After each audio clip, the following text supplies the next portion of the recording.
নমস্কার, good morning and welcome to my new vlog. আজকে ছাদ থেকেই ভ্লগটাকে স্টার্ট করলাম, কারণ অনেক দিন পর এরকম টাটকা পোড়া রোদ বেরিয়েছে। তাই এক বালতি জামাকাপড় নিয়ে চলে এসেছি শুকোতে দেওয়ার জন্য। আর আজকে এতটাই বেশি রোদ যে কিছুক্ষণ থাকার পরে না মাথা যন্ত্রণা করছে এরকম মনে হচ্ছে। জানি না এই রোদটা কতক্ষণ থাকবে, নাকি আবার কিছুক্ষণ পরে মেঘলা ওয়েদার হয়ে যাবে। অনেকদিন পর ছাদে এলাম জামাকাপড় মেলতে, আর আজকে যা রোদ দিয়েছে জানি না এই রোদটা কতক্ষণ ধরে থাকবে। কারণ এখন তো কি বলবো, এই বৃষ্টি এই রোদ এরকম হচ্ছে অনেক দিন ধরেই।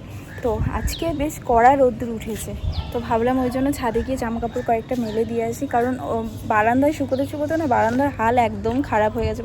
লোকজন কেউ আসলেও কী যে একটা মনে করবে আমি ভগবান জানে, এই হচ্ছে ব্যাপার।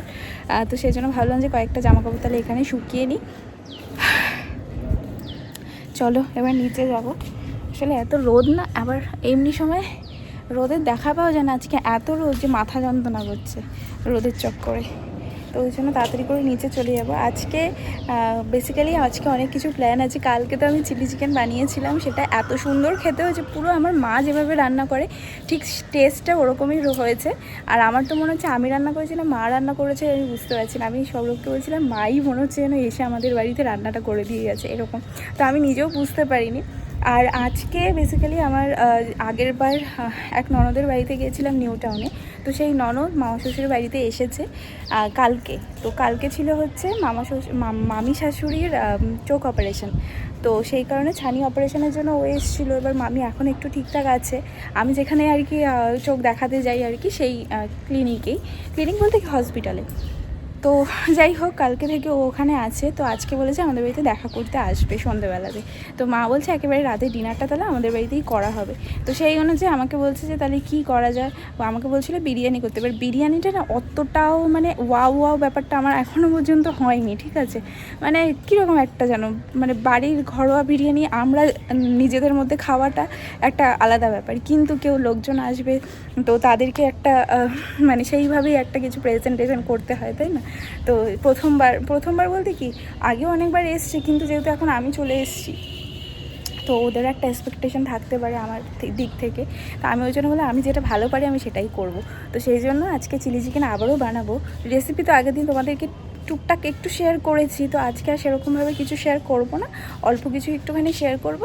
আর এমনি যা যা জোগাড়জান্তি করবো সেগুলো একটু তোমাদেরকে দেখাবো, এটাই আর কি। আর মা ফ্রাইড রাইসটা করবে, কারণ মা ফ্রাইড রাইসও ঠিকঠাক ভালো করতে পারে। তো এই অবধি হচ্ছে আপাতত প্ল্যান। আর কালকে যেহেতু চিলি চিকেনটা রয়েছে অনেকটাই, ও আজকে সকালেও লাঞ্চে নিয়ে গেছে আর কি রুটি দিয়ে। তো দুদিন ধরে আমাদের চিলি চিকেনই চলছে। আর এটা আমাদের ওই বাড়িতেও দেখতাম, যখনই আমার চিলি চিকেন বানাতে বলতাম বেশি করে করো, যাতে আমরা 2-3 দিন ধরে খেতে পারি। ঠিক সেমটা এই বাড়িতেও। তো এত টেস্টি হয়েছে, তো আমি বললাম ঠিক আছে আজকে আবার বানাচ্ছি। আজকেরটা হয়তো রাতেরবেলা যেটা বানাবো সেটা থাকবে না, কারণ অনেকজনই হবে, প্রায় 7-8 জন মতো। আমরাই বাড়িতে 4 জন, তো ওরাও আরও 3-4 জন মিলে আছে। তো সেই কারণে দেখা যায় কি হয়, সবটাই তোমাদের সাথে শেয়ার করবো। আশা করছি তোমাদের এই আমার ডেলিকার লাইফ যা যা আমি করছি না করছি সেগুলো দেখতে আশা করছি তোমাদের ভালো লাগছে। তো চলো এবার নিচে যাবো। তো আজকেও দেখো কত ফুল ফুটেছে।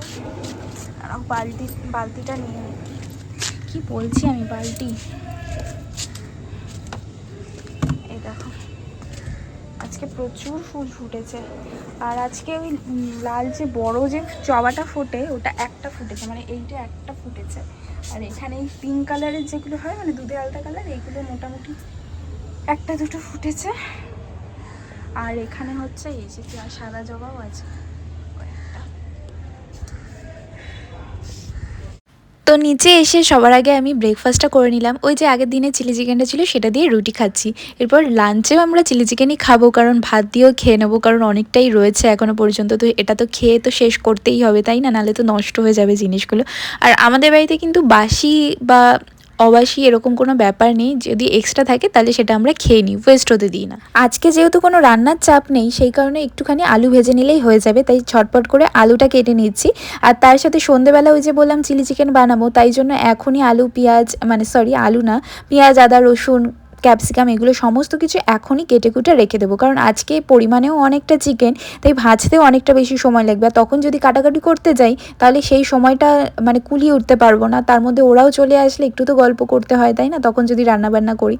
আর আগের দিনের ভিডিওটাতে তোমরা অনেকেই আমাকে বলছিলে যে রসুন ছাড়ানোর আগে জলে ভিজিয়ে রাখলে ছাড়াতে সুবিধা হয়। আসলে ভিজিয়ে তো রাখি, কিন্তু সেই সময়টাতেও তো মোটামুটি ওই নখ দিয়ে আস্তে আস্তে করে ছাড়াতে হয় জিনিসটা, তো অনেকটাই সময় লাগে। তো সেই সময়টাই যেন বিরক্তিকর একটা ব্যাপার লাগে, সেটাই আমি তোমাদেরকে বলছিলাম আর কি, আর কিছুই না। তো যাই হোক, তোমাদের সাথে গল্প করতে করতে আমার কাটাকুটি প্রায় কমপ্লিট হয়ে গেছে। এবার ঘরে গিয়ে দেখি এখানে শুয়েই আছে। আর অন্য দিন হলে আমার পাশে গিয়ে ঘুরঘুর করতো, যদি এটা সন্ধ্যেবেলা হতো, কিন্তু সকালবেলার দিকে এর যে কি ঘুমের নেশা থাকে, তখন ও কোনো দিকে তাকায় না, না ওর কোথাও যেতে ইচ্ছা করে, না কিছু থাকে, ও এরকমভাবে শুয়েই থাকে। তখন আমি যেখানেই যাই না কেন ওর কিছু যায় আসে না। কিন্তু হ্যাঁ, অনেকক্ষণ যখন হয়ে যায় যে দেখছে দিদি এখন আর আসছে না, তখন একবার খোঁজ নিতে যায়। তো আমার স্নান পুজো সমস্ত কিছুই প্রায় কমপ্লিট। এবার একটু লাঞ্চ করব। আর দেখো লিকুইড সিঁদুর পরেছি, তাও যেন মুখে মেখে ঝুঁকে নিয়েছি। মানে এটা আমার যে কি একটা মানে বাজে অভ্যাস, আমি তোমাদেরকে বললে বোঝাতে পারবো না।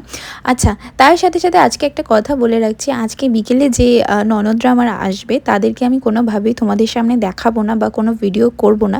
সেটা কারণটা একটু পরে বলছি, তার আগে আমার এই চকলেটের ইতিহাসটা বলি। এটা অনেক দিন আগে মা একটা কৌটো ধরেই নিয়ে এসেছিলো ওর জন্মদিনের দিনকারে। তো সবাইকে ডিস্ট্রিবিউট করতে করতে কয়েকটাই বেঁচেছিল, তো তার মধ্যে থেকে প্রতিদিন একটা করে আমি খাই। এখন মাত্র দুটো পড়ে আছে, তার মধ্যে থেকে একটা নিয়ে নিয়েছি, কারণ আমি যে স্নান করে চলে এসেছি আর এখন তো আমার চুটুর বুটুর খেতে ইচ্ছা করবেই। তো তখন ভাবলাম যে তাহলে এই চকলেটটা যখন আছে তাহলে এটা খেয়ে নিই। আর এটা সত্যি এত সুন্দর টেস্ট, মানে সেটা কি বলবো আর। তো আজকে দেখো কলা পাতায় আমরা ভাত খাবো, কারণ হচ্ছে আমাদের বাড়িতে যে মাসি কাজ করে, তো মা তাকে বলে রেখেছিল ওদের বাড়িতে নাকি গাছ রয়েছে, তো সেই হিসেবেই ও কয়েকটা কলাপাতা আমাদেরকে দিয়ে গেছে। আর আমার শাশুড়ি মায়ের এই কলাপাতায় ভাত খেতে নাকি প্রচণ্ড ভালো লাগে, আর আমারও ভালো লাগে, কারণ কলাপাতা কার না ভালো লাগে। আর দেখো কি সুন্দর দেখতে লাগছে না। তো ভাবলাম যে এই জিনিসটা তোমাদের সাথে শেয়ার না করলে কি করে হয়। তো আমি প্রথমে ভাত আর আলু ভাজাটা বেড়ে নিয়েছি, আর পাশে চিলি চিকেনটা রেখে দিয়ে, মানে দেখতেই এত সুন্দর লাগছে যে ভাতটা আর খাবো কি। আচ্ছা, তখন যেটা বলছিলাম সেটা হচ্ছে, দেখো ভিডিওটা আমি বানাই আমার ভালো লাগার জন্য, আর যারা আমার আশেপাশের মানুষরা থাকে তারা আমাকে সাপোর্ট করে বলেই আমার আরও সুবিধা হয় ভিডিওগুলো বানাতে। কিন্তু তার মধ্যে থেকেও যদি কারোর কিছু প্রবলেম হয় যে ভিডিওতে আনকমফোর্টেবল থাকে, সেই জায়গায় ভিডিও না করাই উচিত। তাই আজকে ওদের কাউকে আমি আর দেখাবো না। তো মোটামুটি খাওয়া দাওয়া কমপ্লিট করে আমি এখন দুপুরবেলার টাইমটাতে আমি এডিট করতে বসি। তো আজকে আমার এডিটও কমপ্লিট হয়ে গেছে। তো এডিট করার পর একটুখানি ঘুমাই, কিন্তু আজকে আর ঘুমাবো না। আর ঘুমাবো না বলেই আজকে এত ঘুম পাচ্ছিল যে বারবার খালি হাই উঠছিল, কারণ এখন যদি ঘুমিয়ে পড়ি তাহলে আবার ওদিকে রান্না করতেও অনেকটা লেট হয়ে যাবে। তো আমি এদিকে ঝটপট করে আগে চিকেনগুলোকে ম্যারিনেট করে নিয়েছি। আগের দিন যেহেতু ডিটেলসে তোমাদের সাথে শেয়ার করেছিলাম, তাই আজকে আর পুরোপুরি দেখালাম না, জাস্ট কোয়ান্টিটিটা আজকে দেখাচ্ছি। আজকে কিন্তু আগের তুলনায় অনেকটাই বেশি, মানে অন্য দিন তো আমরা শুধু ঘরের মানুষরা থাকি, আজকে যেহেতু অনেকজনই আসবে, মোটামুটি 4-5 জন মতো, তো সেই কারণে একটু কোয়ান্টিটিটা বেশিই নিয়েছি। এবার ভাজবো, কিন্তু ভাজার আগে দেখো তোমাদের কড়াইটা একবার দেখাচ্ছিলাম। আর এই কড়াইটা নিয়ে আমার একটা খুব ভালো গল্প আছে, সেটা হচ্ছে যে আমি যখন এই বাড়িতে প্রথম বিয়ে করে আসি, তো বৌভাতের পরের দিন পর্যন্ত আমাদের বাড়িতে সবার আর কি ইনভাইট ছিল, যে পরের দিন রান্নার ঠাকুররাও রান্না করে দিয়ে গেছিলো। কিন্তু আমরা আর একদিন এক্সট্রা বাড়ানোর জন্য সবাই আমার কাছে আবদার করেছিল যে আমার হাতের কোনো একটা ডিশ খাবে। তো তখন কি খাবে করতে করতে মাংস বলেছিল সবাই। তো তখন প্রথম আমি এই কড়াইটাতে রান্না করেছিলাম প্রায় 4 কিলো মতো মাংস। কিন্তু সেদিনকার আমার এত ভয় লাগছিল, কারণ এতটা মাংস একবারে মানে প্রথমত করিনি, আর তারপরে একটা নতুন জায়গা, কেমন হবে না হবে প্রচণ্ড নার্ভাস লাগছিল। কিন্তু সৌরভ আমাকে সেই সময় একটা প্রচণ্ড হেল্প করেছিল, আর আমি তো কড়াইটা মানে নাড়াতেই পারছিলাম না, খুন্তিটা ছোট ছিল বলে। আর এতটা মাংস, তখন ও আমাকে প্রচণ্ড হেল্প করেছিল। আর তার থেকে বড় কথা, তখন আমি কোনো রকমের কোনো ভিডিও করিনি, কারণ নতুন একটা জায়গায় এসেছি তখন, আর ভিডিও প্রচুর জমে গিয়েছিলো। তো সেই সময়টা, সেই মুহূর্তটা তোমাদের সাথে শেয়ার করা হয়নি। তাই আজকে যখন আবার এই কড়াইটাতে সেকেন্ডবারের জন্য রান্না করছি, তখন এই দিনটার কথা ভীষণই মনে পড়ছিলো, তাই একটুখানি তোমাদের সাথে শেয়ার করলাম। কিন্তু সেদিন যদিও রান্নাটা খারাপ হয়নি, ভালোই বানিয়েছিলাম, মানে সব কিছুই আমি করে দিয়েছিলাম, শুধু ও আমাকে মানে একটুখানি হেল্প করে দিয়েছিল নাড়াচাড়া করিয়ে আর কি। তো যাই হোক, এরপরে রান্নার রেসিপিটাও আর তোমাদের সাথে কিছু শেয়ার করতে পারিনি, ওদের সাথে গল্প করছিলাম বলে। তো বানিয়েছিলাম এক কড়াই, কিন্তু সবাইকে খেতে দিচ্ছিলাম, তাই একটু মানে শেষ হয়ে এসছে। তো সেটাই ভাবলাম তোমাদেরকে দেখিয়ে দিই, কারণ তখন এত ব্যস্ততার মধ্যে ছিলাম যে তোমাদেরকে আর দেখাতে পারিনি, কারণ সবাইকে সার্ভ করছিলাম। তো মা এই ফ্রাইড রাইসটা বানিয়েছিল, আর আমি তো চিলি চিকেন বানিয়েছিলাম। তবে সন্ধ্যেটা সবার সাথে গল্প করে বেশ ভালোই কাটলো। আর আজকে রাতেও কিন্তু আমরা ডিনার করেছিলাম এই কলাপাতাতে। তো চলো আজকের মতো এই ভিডিওটা এখানেই এন্ড করছি। আশা করছি তোমাদের এই ছোট্ট ভিডিওটা দেখতে অনেক ভালো লেগেছে। তো চলো দেখা হবে নতুন আরেকটা ভিডিওর সাথে, ততক্ষণের জন্য বাই।